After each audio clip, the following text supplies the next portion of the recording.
Hi, Rach. Hello. How you doing? Brutally cold day. I don't know what you're talking about. It's like super warm. So brutal. The brutal of the brutal. The first guest of 2026. What's up? Hello. Welcome. Hey. Happy to be here. We have Colbee McManamon with us today. Did I butcher that? Not at all. Good job. She came into our orbit because I found a Pittsburgh City Paper article, RIP, Pittsburgh City Paper. I know. About numerology. And we were looking for someone to come on. And there is a serious lack of people in this field in our area. And we found her through this article, and so happens that she is this wonderful facilitator to body work and energy work and numerology and ministry and breath work. And she's a magical light, and we're so happy to have her here with us today. Welcome. I was reading your bio, and the first thing I thought of was, is there anything she doesn't do? Like, so multifaceted. I was very thirsty for knowledge, wisdom, understanding. I was a seeker, I guess, from a young age. So I'm like collecting all the tools I can find. Hopefully most of them are still relevant. You know, they evolve over time and all of that. But I feel like we got to load up our toolbox, get as much medicine in the basket as possible for these times that we're living in. I would agree so hard with that. And the other thing that I think is so true is once you start on this path, it's hard to stop. It's hard to stop the learning. And so many of these methodologies and modalities work in tandem.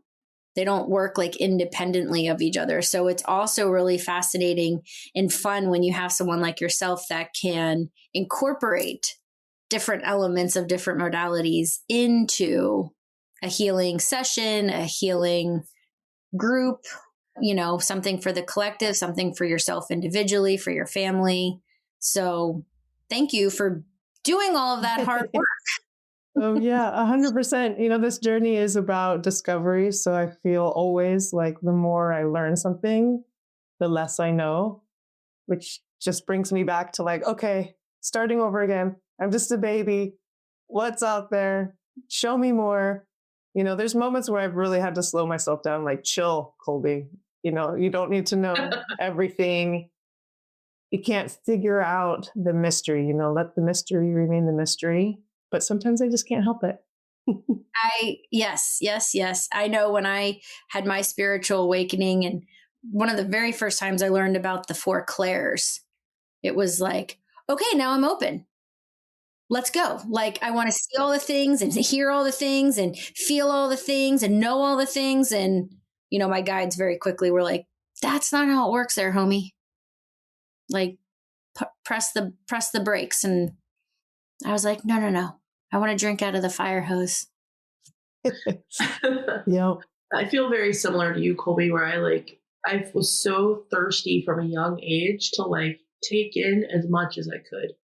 And I just wanted to keep acquiring knowledge and tools and then to get to a point where I was like, okay, well, logically or on paper, I know all these things, but I need to open myself up to the experience of living it, feeling it, embodying it. And that was a whole different side of the journey for me, where it went from an idea and a piece of knowledge and a book in the library to real time, real life situations. Yeah. And I think that's what a lot of what our podcast is about is Rachel and I share so much of our lived experience, and people are looking for that connection to their own life. And so I just want to set that intention for everybody that's listening, that whatever insight comes to you today is what's meant for you right now. Even if you don't listen to this podcast for 3 years from now, and it's been out for 3 years, that's when it was meant to come to you. So I just am so happy to have you here and really talk. Like, we're going to dig into a little bit about what numerology is, as well as what you do, obviously, your expertise, giving people a little bit of guidance on how they can live life using numerology, and talking about everything that's coming with this great transition that's happening right now. When we were prepping for this, we touched on the year of the snake and then moving into the year of the horse, and how that is Chinese astrology, but how it is a 9-year wrapping into a 1 year. And from a numerology perspective, what does that look like? What does that feel like? And how to, again, that's like, again, that combination of combining two separate topics, but yet very relatable, that play into each other and have a lot of blend. I was talking about this yesterday. I was kind of doing a numerology group reading for some folks, and it's not just numerology, you know, like I love numerology. It's an amazing tool. It helps provide a roadmap. You know, when you know what your numbers are or what cycle you're in. Same with astrology, same with any of the oracular arts, you know, tarot and all of these things. It's like a glimpse into the collective consciousness as well as your own subconscious. But right now, you know, with numerology, with this 9-year ending from 2025, stepping into 2026 as a brand new cycle, a brand new 9-year cycle. And that's just one piece, you know, the snake moving into the horse represents so much of the same energies. And the astrology of right now, which we didn't even talk about last week, but it's so relevant as well to this shedding of the old and stepping into this new cycle, which is another long cycle to step into as the collective. So I just feel like understanding and knowing some of the collective energies helps us to walk with a little bit more intention, a little bit more strategy. Like, how can I be in the moment and be in the mystery and have at least some kind of guidance? So paying attention to these things, I would love to get into it more, like the astrology of what's happening right now as well, because it backs up the numerology as well. Yes. Should we welcome everybody? I just realized, I'm like, we forgot to welcome everybody, then we could hop into it. Yes, let's do that. All right. Welcome to Two Mystic Mamas. Okay, we are not quite on time when we're not together.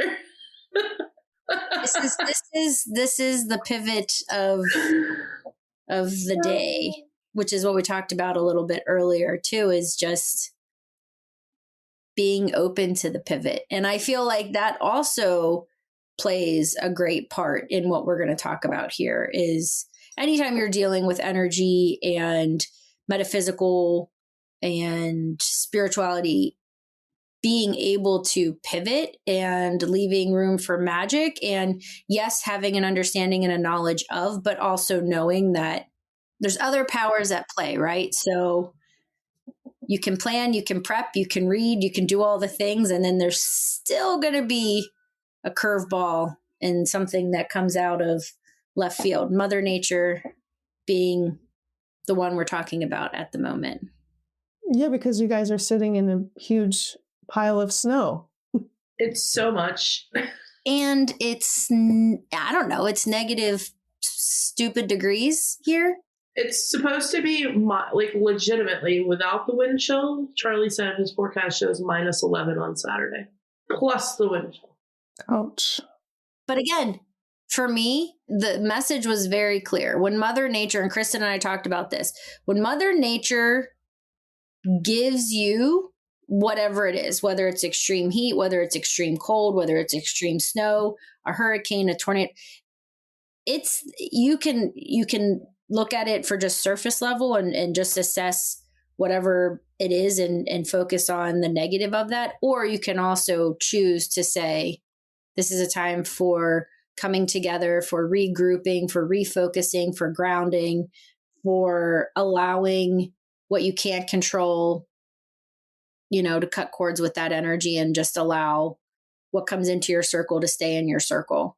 This is a hard time for a lot of people that are stuck in the corporate space, who, are in positions of power, who need to harness that control. this is probably not a good time for them.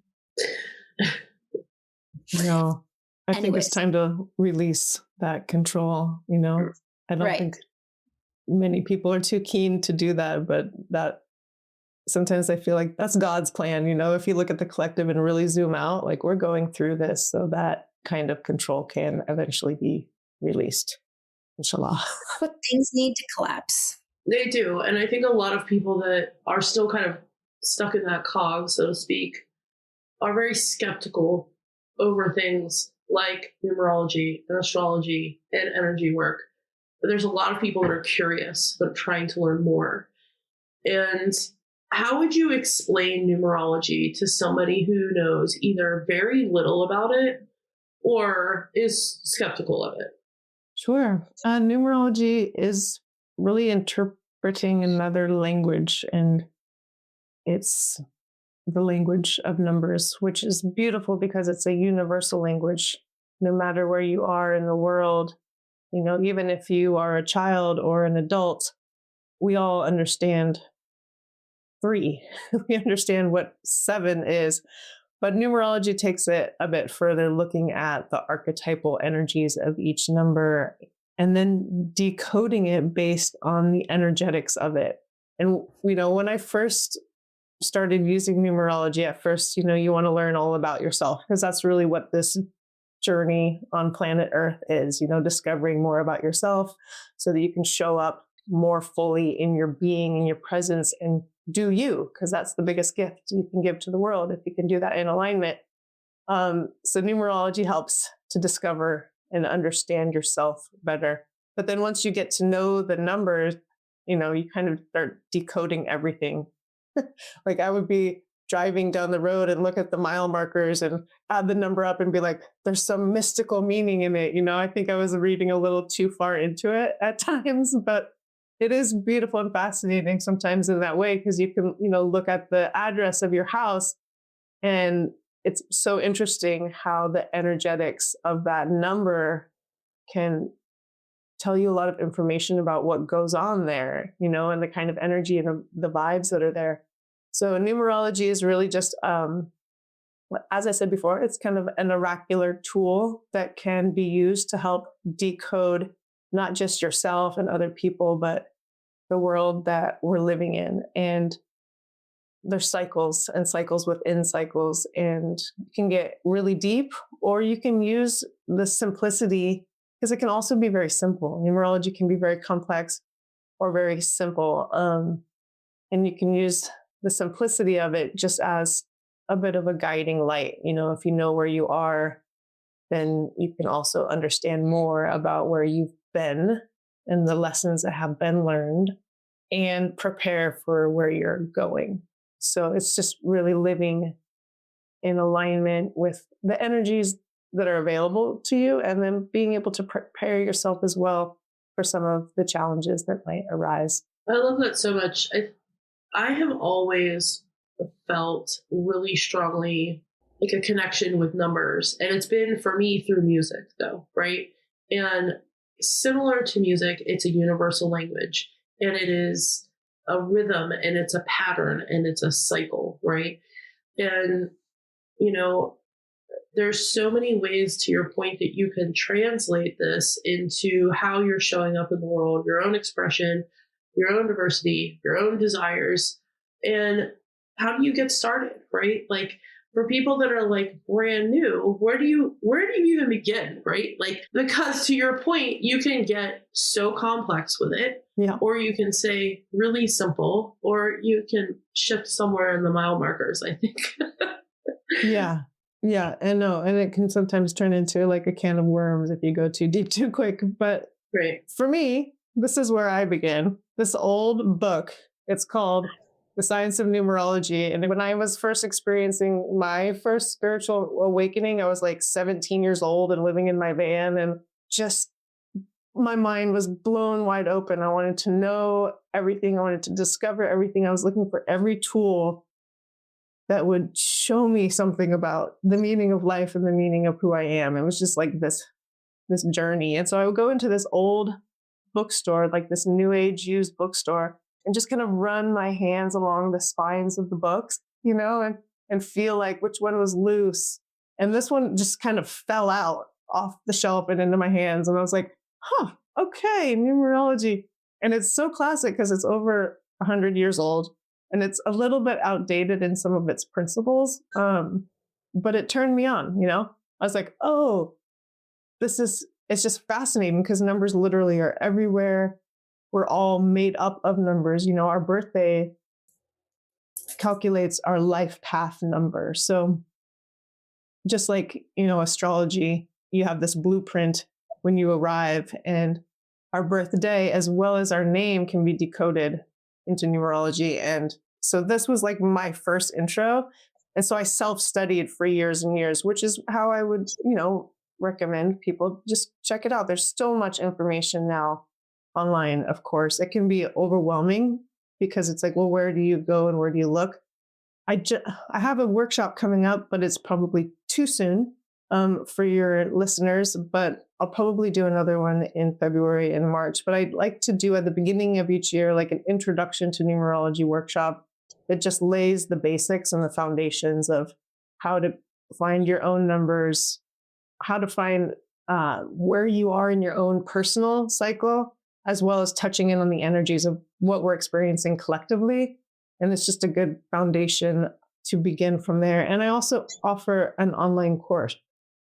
So we can, provide a link or something that's really an introduction also to the wisdom of numerology. But through the course, you get enough tools to be able to provide simple but revealing mini kind of readings for friends and family, or in depth even. But it's especially good for folks, that are already into healing arts or have a private practice or coaching or are providing a space for people. And the numerology can add that additional benefit of providing the roadmap. Like, okay, this is what we're working with. Now we can bring in some of the other tools, like numerology is not my main thing, but I love it because it gives that roadmap, so to speak. But to do the work on ourselves, it's not just learning about ourselves. It's like now we have to confront it and move the energy. So it's kind of like step one. And then we can go in deeper and do the energy work, the belief work, the somatic release in the body. But it's a good place to start. Yeah. Excellent. When you said that the book literally fell out, it made me think of one of my favorite childhood movies that still tracks today, which is The Neverending Story, and how, he took that book because it literally came into his presence, and then he ran and just studied it and absorbed it, and it turned into like a really living, breathing story and fantasy. And I think that the way you were just describing that it was like the book chose you. Like you were open to being on this path, but it was like, oh no, this is the first introduction that you need to really explore, which says a lot about like who you are as an individual too, because you were open to it. And I think to Krystyn's point, when you have these folks out there that are skeptical about energy work and these different modalities, it's through those lived experiences that they have to come to that place, right? Like it's no one's job to fix anybody, and for that matter, influence anybody, because you can be in a place where you're not open to it, and then something can shift in your own reality that then changes that and you come back to it. So I think numerology is such a cool concept, and though it is not like your main go-to, it's something that is and was the foundation that you then built everything else upon. And I think for, just having the awareness to really understand that numbers are like around us all the time. It's not like you can avoid it, right? And so getting into some of the details, if you will, were you able to decipher, dissect, understand some of the numbers around Krystyn and I? Yeah, I'll give a little bit of background, just a little teaching moment, because it helps us to understand where we are now and the numbers that you guys show up with. So everyone's talking about this, the snake year, the horse year, the 9 year, the 1 year. So 2025 in numerology was a 9 year. This is really significant. Always the end of a cycle is really important and just as important as the beginning of a cycle. So the reason, and this is just the most basic and simple math, that 2025 was a 9 year is because 2025 adds up to 9. 2 plus 0 plus 2 plus 5 is 9. It's really that simple. It's an interesting thing because the Gregorian calendar is very much man-made, but that doesn't mean that the numbers are not speaking through, because again, the numbers are universal language. So even though we're following this Gregorian calendar, and a lot of people say, on New Year's Eve, that's not my New Year's, I focus on the equinox or beginning of Aries, the beginning of the zodiac. So it's still relevant because all of these ways of being, of relating to the world, of relating to time in general, bring in different layers of information. So that's, the basic of it. 2026 is a 1 because 2 plus 0 plus 2 plus 6 equals 10. And that you always reduce numbers in numerology. So when you have a 10, you reduce it by adding the 1 plus the 0. And then you get a 1 and you're at the beginning of a cycle all over again. This is incredibly relevant in these times because it's not just numerology that's pointing at like, wow, this is a big moment on planet Earth. We're really going through something. For numerology, it's just a 9-year cycle. We're always going through 9-year cycles. But this particular one is just so interesting because there's a lot. We're living at the time of so many different prophecies, a time of endings and completions and new beginnings. Like the world is really ending, but it's not. It's just this old way of being is crumbling. Things are not making sense anymore. We cannot go back to the way things were because that place no longer exists. And we have to stand up within ourselves and carry forward in a new way in a world that is changing so fast. And the beginning of this 1 year, the horse year as well as the astrology that I'm going to speak about a little bit, all really point to this speeding up, like this huge momentum of moving forward and really leaving something behind. And I feel like that's why the numerology this year is, and this 9-year cycle in general, has been more significant because it's lining up with so many other things. Like, in astrology, we have a lot of outer planets changing signs. And so when the outer planets change signs, they represent the collective, whereas Mercury and Venus and Mars represent more of your personal experience.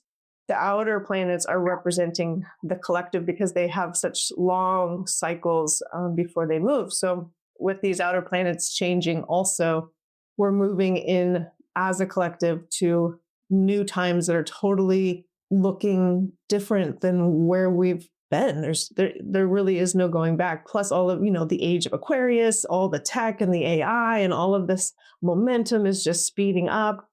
There's prophecies in so many different cultures. The Colbee down in South America or Central America, Colombia, South America, have a prophecy that in 2025 and 2026, the end falls into the beginning. And this is a long cycle where it's not like it happens overnight, but the end is really falling into the beginning. We're really beginning again, and we have this opportunity to show up, and I think that's why there has been the surge of awakening on the planet, because we have to show up for this energy in a new way. So there's a little bit of info about the numerology and just the cycles of it, because it's important to know we're moving as a collective. So as collectively, last year in 2025 was this 9-year where it's so much about releasing, so much about letting go. And on a personal level, even though it's a collective energy, universal 9-year, personally, we still are being called to ask, what is no longer serving us? What can we let go of? What can we dissolve before we move into this next cycle, this next timeline So they were not feeling the energetic drag of the past, of outdated ways of being, of old belief systems, and really release and let go. And I always tell people, at the beginning of a 1 year and a brand new cycle, you're still going to be doing some letting go. We're still shedding, and it's important to make sure to really take stock of what's taking up space in your life and do a real conscious purge, because you're going to be releasing whether you are conscious or unconscious of it. And it's easier to do it when it's part of your intention, when you're allowing yourself to let go, because then you can let go in gratitude and in awareness, rather than just like feeling like everything falling apart or falling away or being stripped from you. So we're still in it. We're still in the energy of letting go, and we're moving into a brand new cycle. And a 1 year is a time to begin again, to start something new. So we're still feeling that, but simultaneously releasing, because we're in this squished moment here. So as a collective, we move from, a 1 all the way through the 9, and each year brings a very specific archetypal energy. And we move through this cycle collectively. Personally, we also are moving through a 9-year cycle. So it's not always in alignment with the collective, but we're all moving through our own cycle and our way of navigating and having this process of evolution. It's like this spiral. I see it as a spiral. It's always moving. And if we're working with it, then we're evolving. So the personal numbers in your personal year cycle are found from your day and month of birth added to this year, 2026, which is a 1.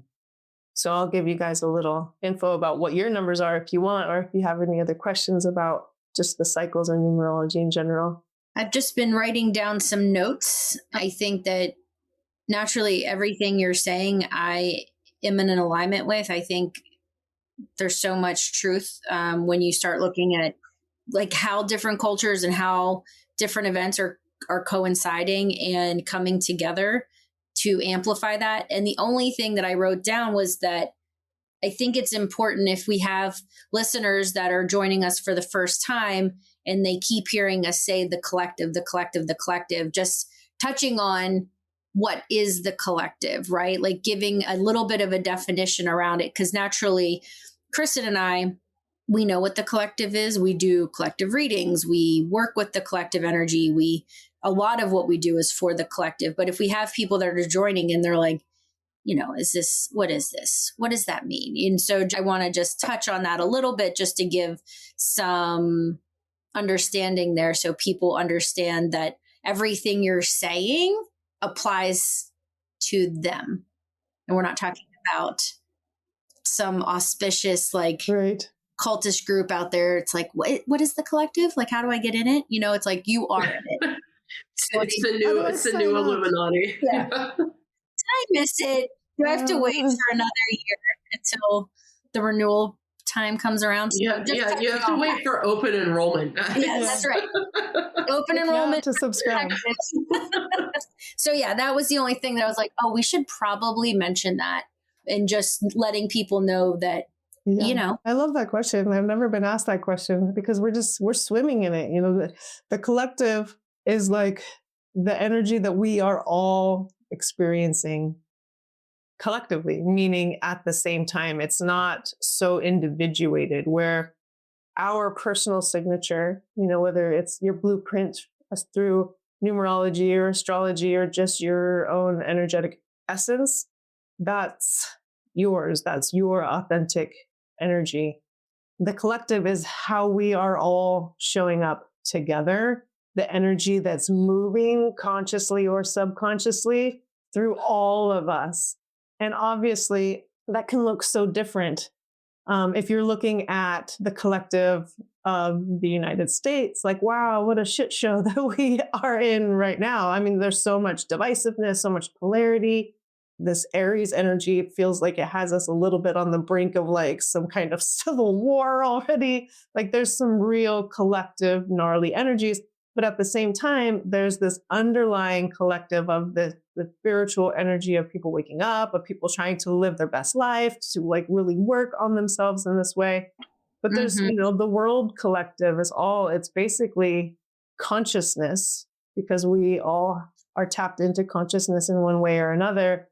And what that consciousness is when it's all of us at the same time. So yeah, it's an interesting question to answer because I've never thought of it in that way, but I use the word so often. And I like the same way I read the collective a lot in my work. And I think that's part of, what numerology and astrology and sometimes, tarot and other things can give you that insight into. I have some understanding of what I'm going through, but what the hell is going on out there, And that's how this numerology can help give a little bit of information around that. For example, 2020 in numerology was a 4-year. A 4-year, is really about building structure, but it's also very much about boundaries. So when the pandemic hit and it was 2020, this was affected all around the world. We were all experiencing this energy. And the 4 is like, it wants to build a really solid foundation. But if it has nothing to work with, it falls apart first so that it can start to rebuild. And some of the archetypal energy of the 4 is having really good boundaries, Mm. like knowing what your yes and your no is. And even though it was such a different experience for everyone, people got really clear about what their yes and no's were. Like, if you're looking at vaccines, if you're looking at even boundaries, like who am I okay with in my space? What are my beliefs? Like, there's like literally 6 feet of separation. Like we were holding, space in a different way, but also morally and spiritually, like what are my own beliefs? What am I buying into? What am I allowing in? Information, people, experiences. So we got a little bit more clear with our boundaries during that year. And that was a collective experience. So it was very different for everyone personally, but we were all kind of being faced with some of these similar energies and lessons, even though we go about it so differently. Same with this year. As a 1 year, the world is giving like a reboot, but it's going to touch each of us very differently, depending on how we interact with it in our own personal lives and in our personal energy. I hope that helps a little bit. Like the I think collective that was is the soup we're swimming in. I often say it's like, it's the soup. We're the individual, but the soup that we're trying to navigate and figure out, that's the collective. And some people are soup sandwiches and some it all people comes back to soup. My gosh, this reminds me, I have soup on my stove. Okay. Well, thank you. Maybe you need to send a quick text because you might not have soup on your stove anymore. The other thing I wanted to just touch on with the collective too, and I think this, you touched on it too with just explaining the 2020, but also this 1 year is when you individually work with collective energy and you amplify this, there is a metaphysical, I think he's a guru. He might have another term, but his name is Lee Harris. I'm sure you've heard of him. And he does a lot of channeling. And so he has the Z's, as they're called. They're his guides, and he channels with them. But the Z's have told him that if the collective world energy, I think it needs to be around 35%, then it will outweigh anything else that is happening in the world. And I think this is a really cool concept to bring out, where I know a lot of people deal with, but what can I do? I'm only one individual person. Like, I can't make change. You hear a lot about this with get out and vote, get the vote out, right? When we're talking about what's happening in the United States and our democracy, but just collectively as a world, when you put intention behind your energy and you move it towards the collective, or you do something in benefit of the collective and rooted in love, it is significant. It is worth doing. And I think that is a really important message too, that we just get out as much as we can, in addition to doing numerology, in addition to doing these daily practice and learning about these different tools that we can put in our toolbox. Is also, you do make a difference individually and collectively. And that is a very simple concept, and one that I think is kind of worth shouting from the rooftops at this exact point in time. I think it's so important, Rachel, to your point, that we remember that we are connected. And it's like taking responsibility. When you can take responsibility for your own energy and apply that to the soup, to the collective, right? Like, it makes a difference. And I think when people completely separate themselves out from that is when there's even more of this polarity and this finger pointing that happens. This person's to blame. This person's to blame. When we're all of us are connected. Mm-hmm. We're like the mushrooms. Oh, that's such a great documentary. I agree. 100%. Yeah. We have strong influence in the collective as individuals. And sometimes you see that influence and sometimes you don't. But if you're doing your own personal energetic hygiene, and the energy and the vibrations are so real. And if you can contribute to the collective in a good way, and in a way that helps bring harmony, and Yes. love and compassion, we need more of it. Basically, we need more of it. And that's really what is happening. We are getting dealt with a lot of very intense instances where it's, how do you show up with compassion when you are feeling a certain which way, right? So, okay, I don't want to go down that rabbit hole too much, because then we are going to get off topic. Let's jump into some of the data, if you will, that you were able to. Sure. So I'll give you guys your personal year numbers. Would you like me to also just give a quick formula for your listeners about how to come up with their own personal year number? Okay. So again, I mentioned it really very briefly, but I want to just give a little bit more information. So in numerology, you're basically adding up the numbers, but with this formula for the personal year number, you're basically adding 3 numbers together. The day you were born. So for example, for Krystyn, it's, the 18th plus the month that you were born. And then you'll be adding a 1. You're adding a 1 because 2026 reduces to a 1. So with all 3 numbers that you add up, before you add them up across, you want to first reduce each number to a single digit.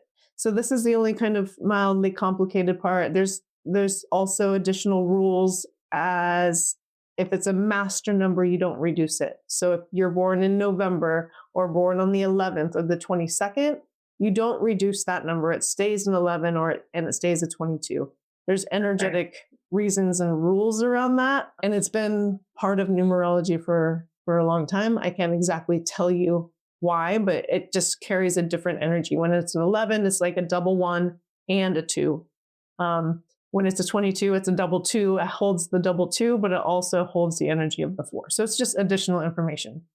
So again, take your birth month plus your birthday. So for Krystyn, you're June 18th? Correct. Okay, so June is simple. It's a 6. 18 needs to be reduced to a single digit. So you add 1 plus 8, which is 9. So if you're born on the 23rd, it's a 5. If you're born on the 12th, it's a 3. Basically, you're just reducing it. And then it's very simple because this year's a 1. So that makes the math very easy. So for Krystyn, you would add 6 plus 9 plus 1, which adds up to a 16. And then you reduce it one more time, adding the 1 and the 6 together. Hopefully that makes sense. It's a lot of number talk, but it's also really simple if you just hone in and look at it. Yeah. So for those of you that are listening, scribble it down and look at the numbers, because the way our brains work, oftentimes if we're speaking about numbers, it sounds like gibberish, but if you're looking at it or writing it down or adding it up, it's really very simple. So you're 7, you're in a personal year number 7. And we got to that simply by adding your day, your month, and 2026, which is a 1. And then you, my dear, are born on October 24th. Yes. Okay. I'm an 8. Yeah, you're in an 8 year. And again, just for the listeners, October 24th reduces because the October is the 10th month that reduces to a 1.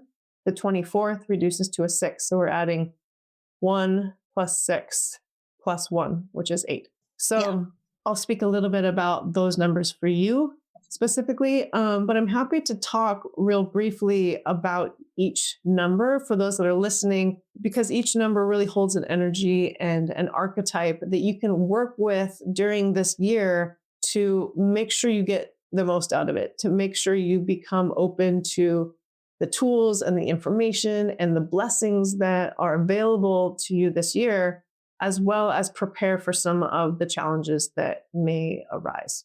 Let's do it. All right. So I think I'm going to get into your numbers first and then go back and start from 1, just because then it's relatable. There's something to work with. You can understand and relate the numbers. So for Krystyn, you're moving into a 7 year. You were in a 6 year last year. So we'll learn more about that in a moment. But in a 7 year, the 7 is the archetype of the mystic. It's the seeker. And during a 7 year, oftentimes our energy and our experience can be a lot quieter than other years because we're meant to go inward and have an inner experience. It's a time of, doing the spiritual work, seeking. Also, it's an amazing time for doing research or diving deep into some type of study, especially anything like sciencey or research, like really, that question of what does this all mean comes up a lot in the 7 years. Right. So you want to discover not just your own personal experience, but what's happening out there. And that energy of the 7 presents more psychic availability as well. 7 is the most psychic of all the numbers.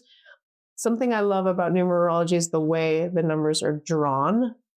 Give you so much information just by looking at the symbology. So the 7, the way it's drawn, it's grounded because it's touching the ground. It's kind of bringing information in, but it's also like very intellectual. Most of the energy is like up at the top. Right. So this energy is like really connecting with your higher self, connecting to creation from the upper energy centers and chakras. So you're doing this kind of deep dive, but it's like a spiritual work. Also, sometimes cleaning out some of the shadows. It's a time of preparation. And this is a good segue because after the 7 year, once you do this work and you consciously do this work, then you pop back into the 8. And I say pop back because every number is very opposite than the number that came before it, because we learn through contrast.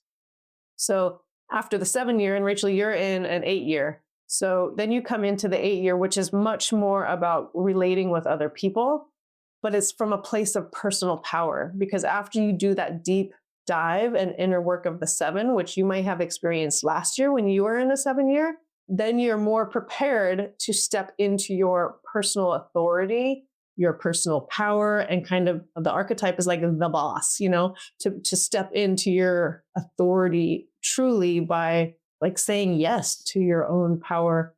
And there's a position of leadership there, and, leading by helping lift others up. What I love about the 8 is like the way it's drawn, is like this infinity. What goes around comes around. So everything you planted and poured into yourself and your life over the 8 year cycle for you starts to give back.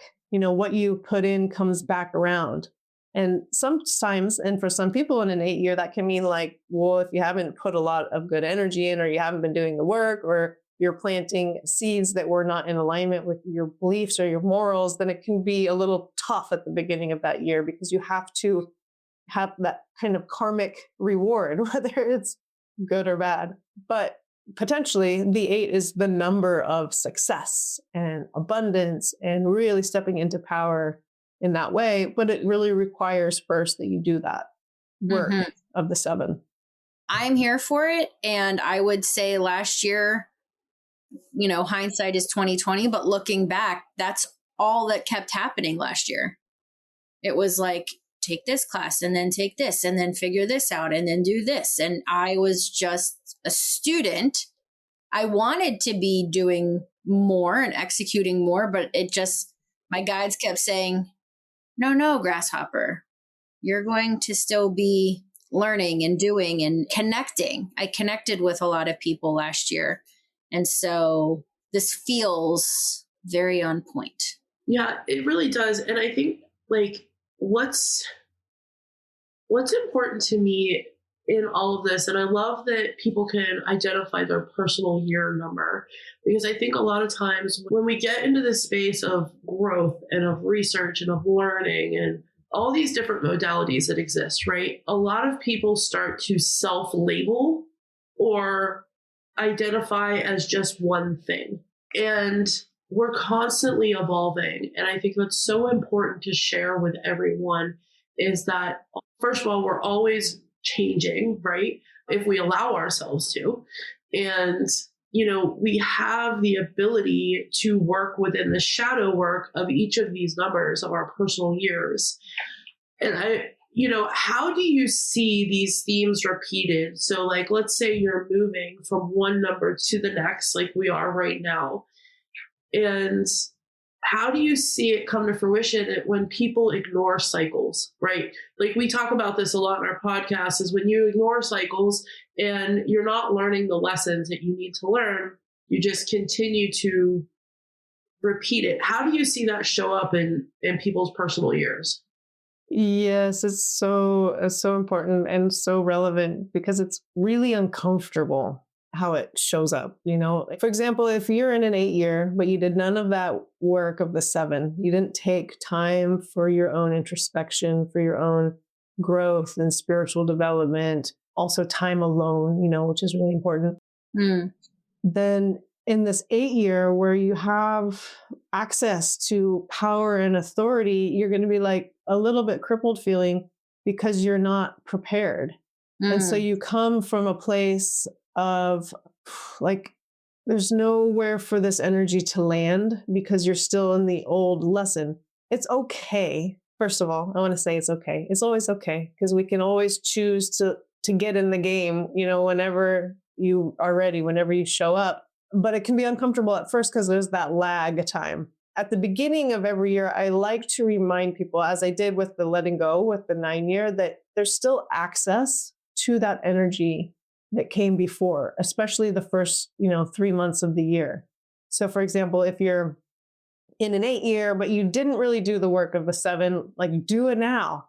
For sure, do it now because, or if there's anything else, if you want to just really tighten up your spiritual discipline or your morning practice or carving out time for your own inner reflection. And that is going to help the rest of the year. You'll still be able to work with the 8 energy, but you're creating more of a foundation. So each year creates a foundation for the next year, which is why this is really my favorite part of numerology. It's wonderful to learn about yourself and your personality and your heart's desire and your life path and all of these things. But it's like we kind of already know ourselves. It's always more of a validation when you learn about your planets and astrology or about numbers. You're like, yeah, that's me.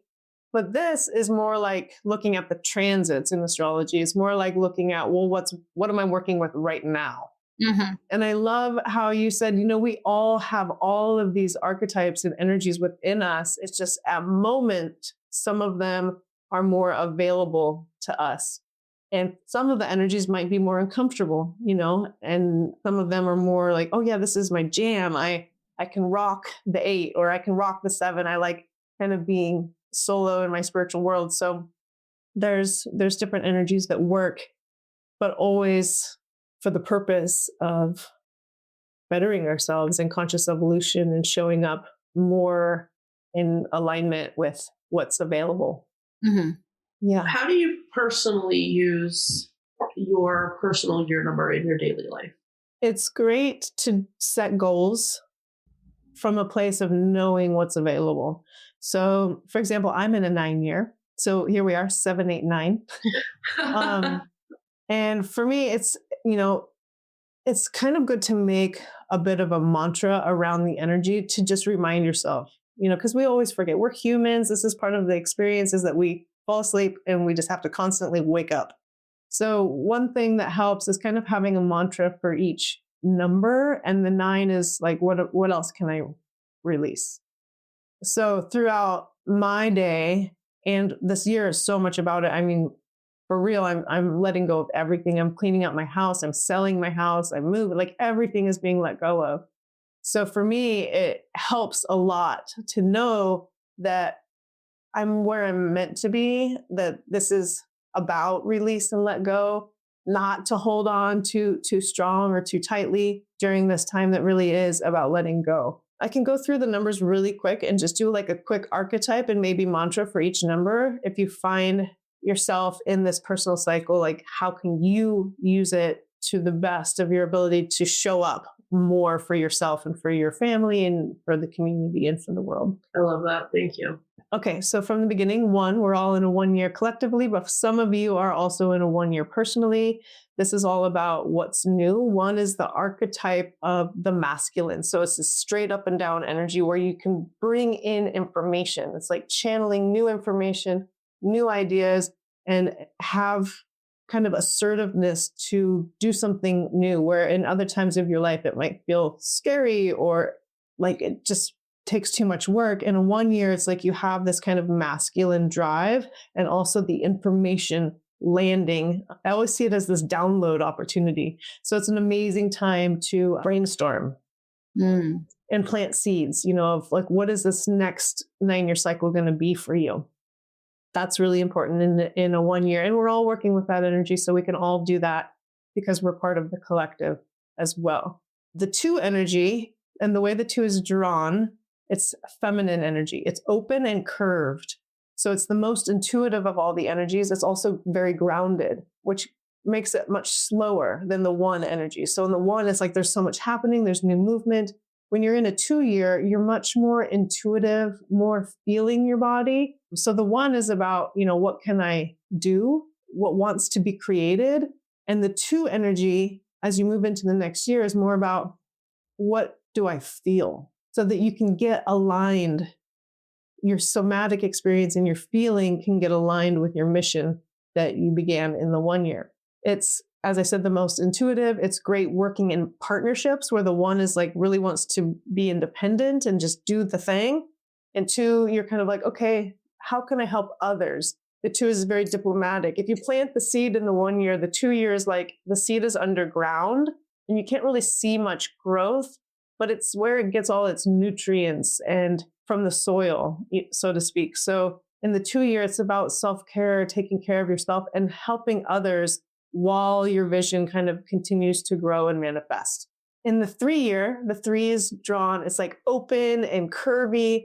And this is the energy of the child, the divine child, the inner child. So in a 3 year, it's all about expression and creativity. If you're in a 3 year, you want to make sure like what wants to be expressed is kind of the mantra. What can I express? What can I create this year? It's all about color and connection. It's the most social of all of the energies. It wants to have a really good time. It can feel a little bit chaotic, just like a child when you're doing like so many different projects all at once. And then all of a sudden the whole place is a disaster because it has a lot of interest all happening at once. It's a very fun and lively time. It's a time to get the creative juices going. So the mantra for the 3 year would be, what can I create? What needs to be expressed? Because sometimes the 3 person or the person in the 3 year, when they express themselves from their heart and authenticity, they can actually kind of channel messages that other people need to hear without even really knowing that that's what they're doing. Like, please express yourself in a 3 year because it's good magic.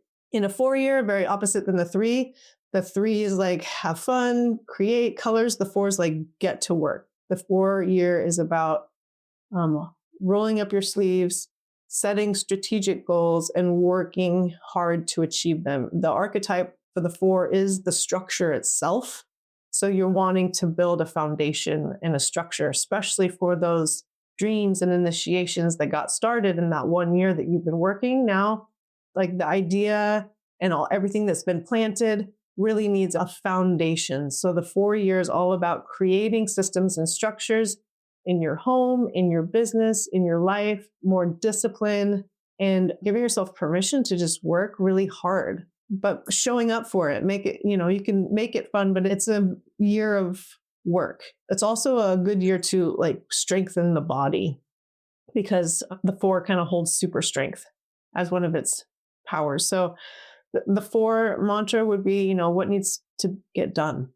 What needs to get done? And what are my boundaries?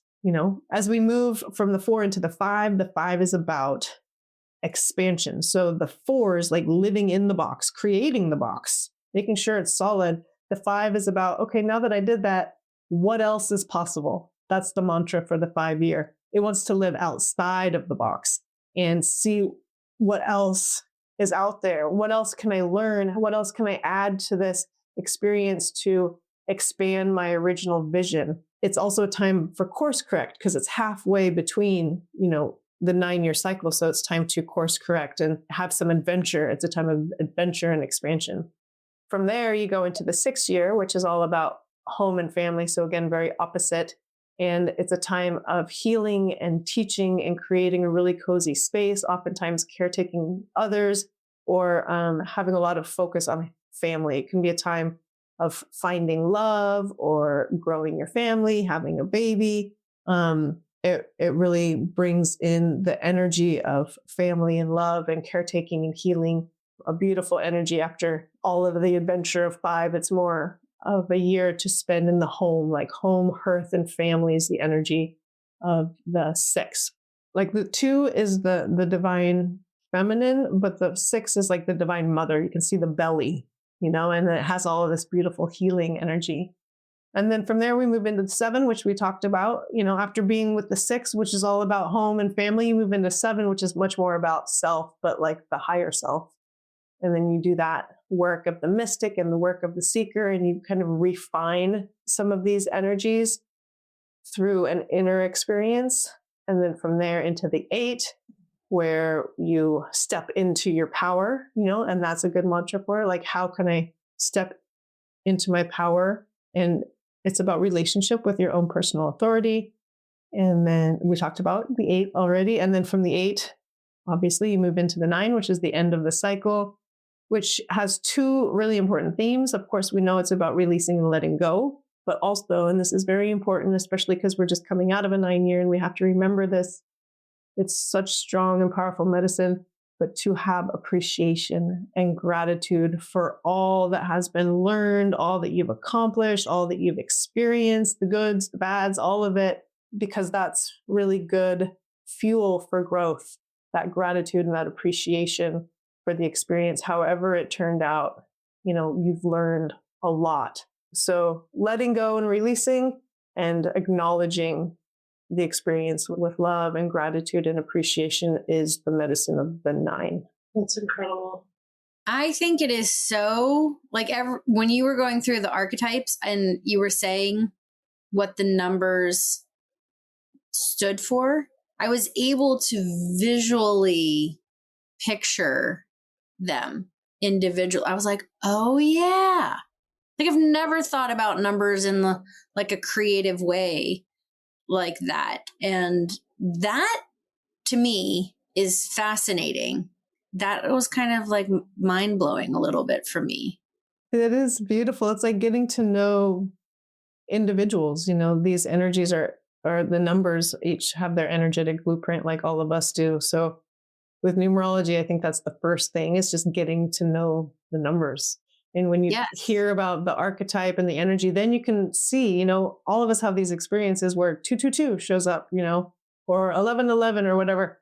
Now, knowing the numbers a little bit more, there's additional information. Not only maybe is there some sort of alignment or message or connection, the numbers themselves and the archetype of that number can give additional information when those numbers show up in your life. Well, 222 is the number of our podcast. We launched on February 22nd.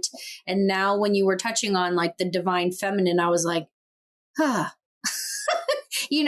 We picked it without knowing anything about numerology, we knew that was spoke into existence. That's how it all came about. And it perfectly aligns with our mission, with our brand, if you will, without us even putting any effort into it. It's incredible. It just was.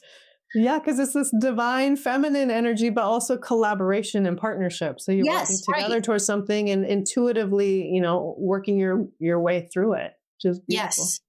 I mean, am I correct that if I'm doing mental math right, our personal year of the podcast last year would have been a 6?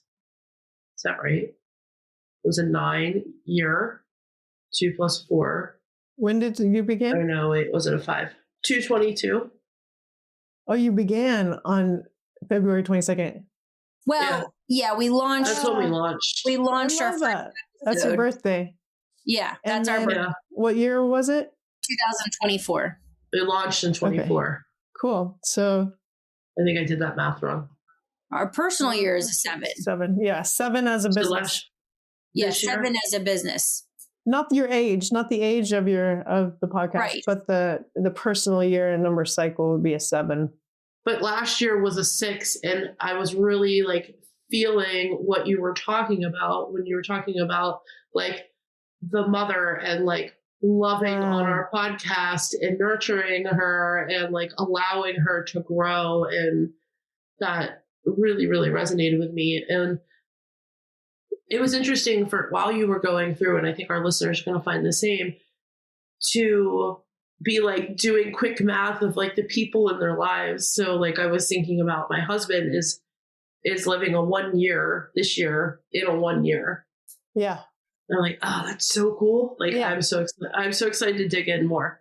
Yeah. And it's really cool when that happens for those individuals. It's like that their whole life, so they're always kind of in alignment with the collective energy, which I think is amazing, because then it's like the whole universe is kind of supporting you, or at least you have even more access to the energy that you are working with personally. I love that. It's mind opening. And again, it gives you insight into where the work is being done and where sometimes it can feel really challenging. I think, for Krystyn and I can't speak for Krystyn, but I can speak for myself in the sense that when we started the podcast, I had an expectation, because we are just so fabulous, that I thought this is going to blow the fuck up. It's going to be like, New Heights or Not Gonna Lie, which are 2 podcasts with very famous people, right? And it's a little bit difficult sometimes to be doing the work when you see these other people that you're like, you launched and you went right to the top, but you had these other things at play that Krystyn and I don't have. We are as authentic as they come, right? And this is very helpful for me, because it allows me to understand that when we're planting something and you're growing something, and just that gentle reminder that doing the work doesn't have instant rewards. You don't plant a fruit tree in the ground the first year and it produces fruit. It takes years to get there. But when you get there, you're producing the most magical, juicy, nourishing fruit for all to enjoy. And so this is very helpful for me. I love that, Rach. I think for me, it's doing the work is the fruit. So like, and that's the part for me that like actually doing the work and being in this podcast is the fruit for me. And like the other stuff will come when it's meant to come for us. But this feels like very aligned too, in knowing that we're now in a 7-year, I'm in a 7-year podcast. Like, you know what I mean? Like all of that is feeling very aligned. Yes. I like to have tangible information that I can sink my teeth into, that I can dig in deeper. And I know I'm not alone in that. I mean, people seek that all the time to be like, why do I feel this way? and this is helpful to be like, well, you feel this way because XYZ, and that is just coolest thing. Thank you so much for just sharing all the information, coming on with us and providing this insight. This is going to be unbelievably helpful. Now, touching on a little bit about, what you bring, what you offer, talk to us a little bit about your classes and the structure and what people can expect and, the size of them and the feeling and, all of that. I love this question, and I laugh a little bit because I'm in this 9 year. So a lot of things are like falling away as they begin to transform. But yeah, with all of these tools, I try to put them together and just show up, as what I have to offer is me. And there's not really any big magic behind it. But because I've had amazing teachers and I've, taken the time to dive into some really incredible studies, that information wants to be shared. So I do a monthly gathering called Heart Space. It began in 2020, and the first few of them were in person. And then, I had to get brave and start doing the online Zoom stuff as the rest of the world was. So now we've been doing it for, going on 6 years, try to do it monthly, sometimes even more. Originally, it was like a new moon and a full moon offering where there would be an energetic update with numerology and astrology. And now we go into a breath work, because breath work and these types of modalities where the participant is really having their own experience. I'm not there to heal someone or fix someone or create a revelation.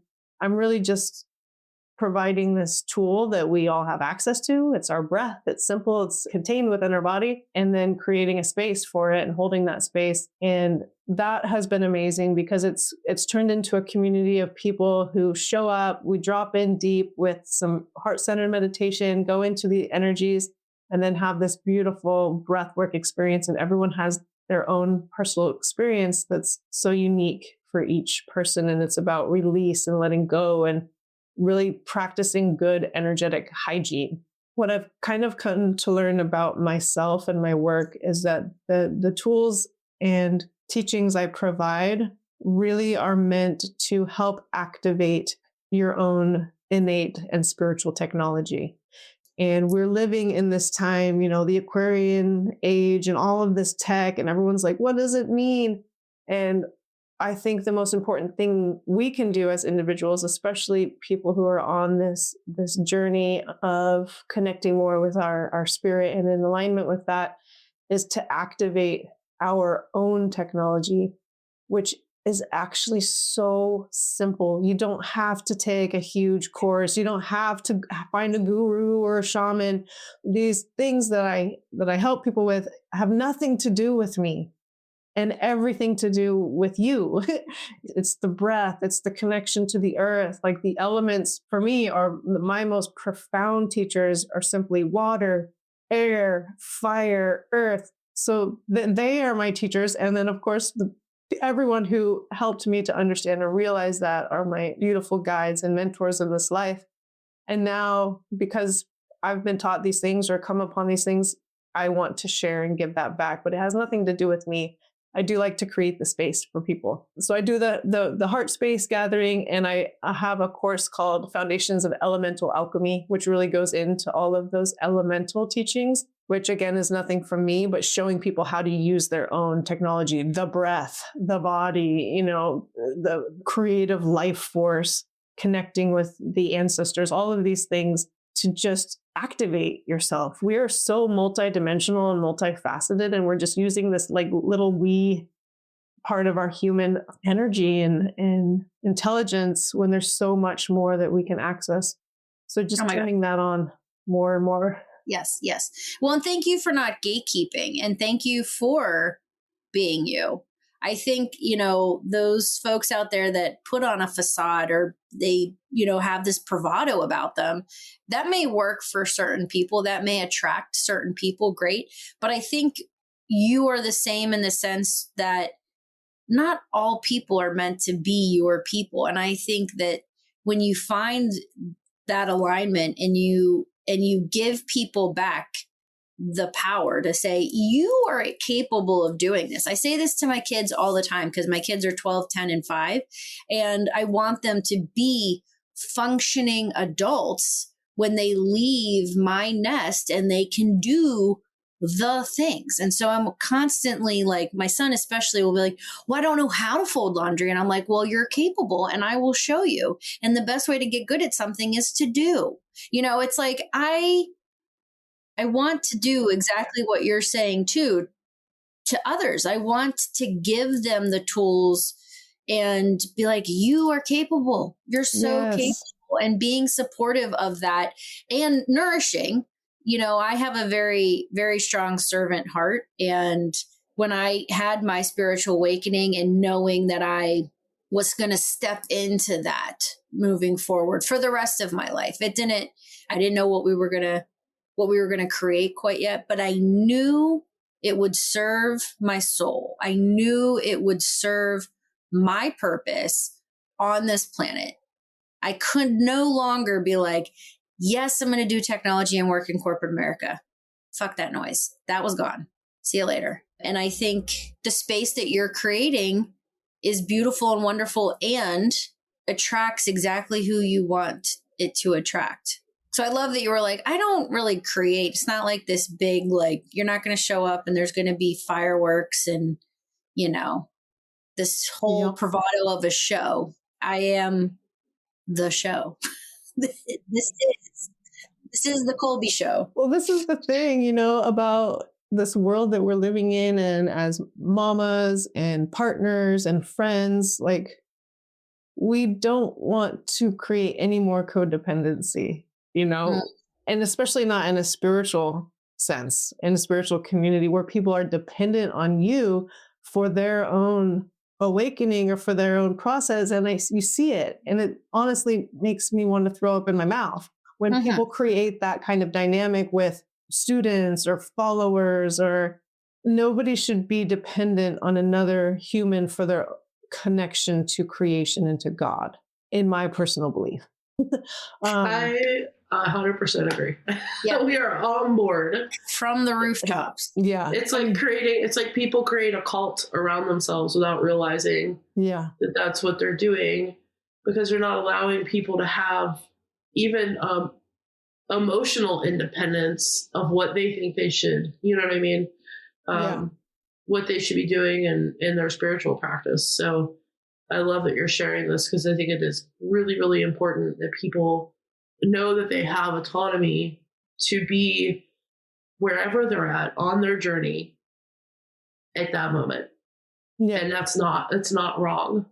Yep. And I think breath work, I know that all of this, we're on this spiritual cusp of awareness where these modalities, these are going to start to take off, because the other structures that are breaking down are the healthcare systems, the insurance systems, the pharmaceutical systems. Those are all fucking crumbling, and they're going to continue to crumble because people don't want to be told what to do. People want to know how they can heal. What can we do to change whatever it is that they're facing?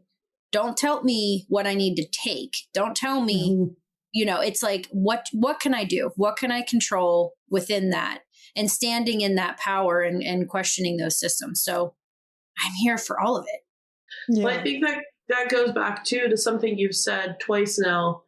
And this terminology really resonates with me. And I think that if people kind of dig into it, it will benefit them greatly. And that is energetic hygiene.